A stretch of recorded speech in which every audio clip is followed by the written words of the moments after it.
Jen had two facilities, Alma and Stonehaven. In 1996, she donated Alma de Mujer to Indigenous Women's Network, which was the most phenomenal gift in my lifetime I've ever known for a non-Indigenous person to give land as such to Indigenous women. So they now use it as their program base, office, and do programs out of Alma de Mujer. Working with Native people for 25 years, the most important thing to them is a land base, to provide land, facilities for gatherings, conferences, ceremonies. It's the most important thing to them because the land gives power to the people.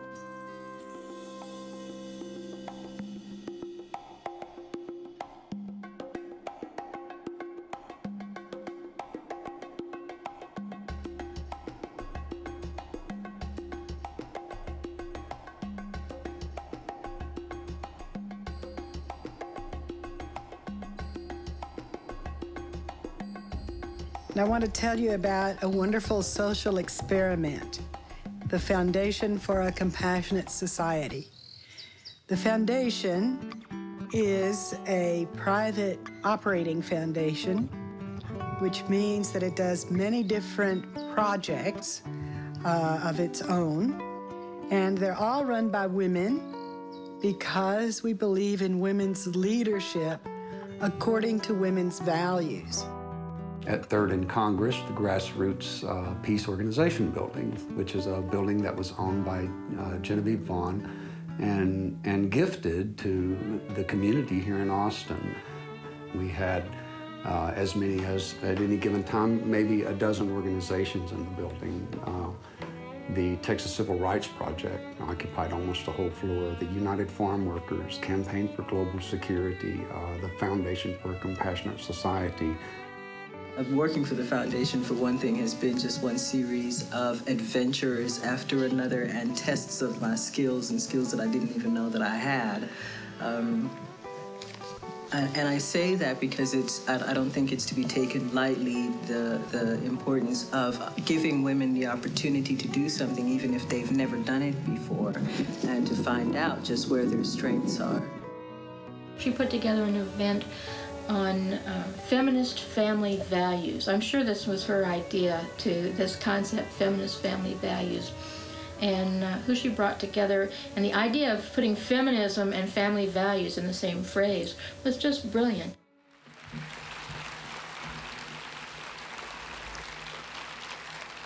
In celebration of Mother's Day, let me say that we need to invent or find within ourselves a mother-based economic system that is based on caring for needs instead of on stimulating greed.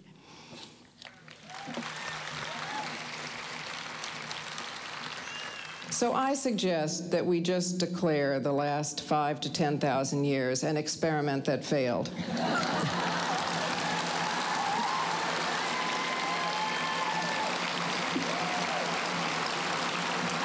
And we declare this meeting to be the first meeting of the post-patriarchal, post-racist, post-nationalist age. Particularly at this time in the history of our country and the history of the globe, radical activism is needed more than ever before.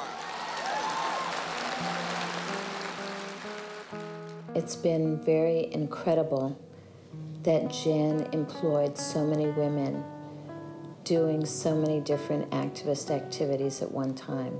I don't believe most people really grasp the magnitude of that and what that has meant for the Austin and Central Texas activist community, as well as solidarity communities in general, to have this powerful group of women.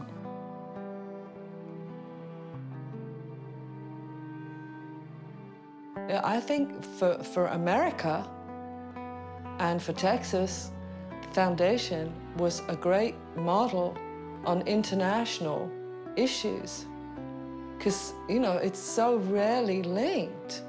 And Jen brought together a number of international people.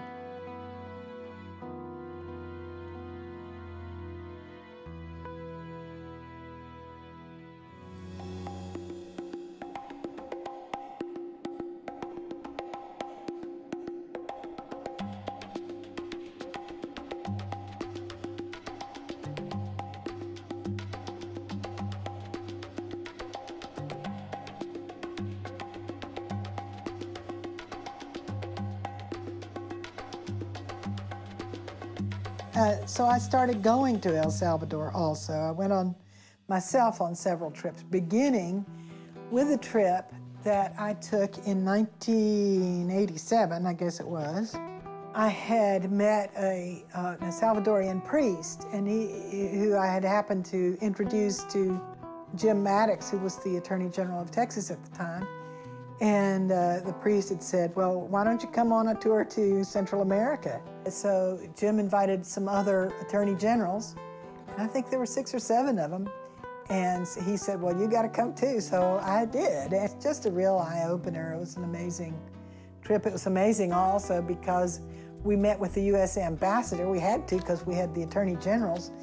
But one of the things that I remember about those meetings is that while you could ask a question, you couldn't ask a follow-up question, so there was really no dialogue. So we got to see the powerful at work.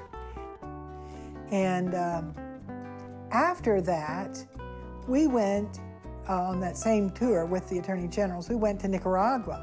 And while we were there, they had organized a meeting between the attorney generals and some people from the FMLN, which was the revolutionary group in El Salvador.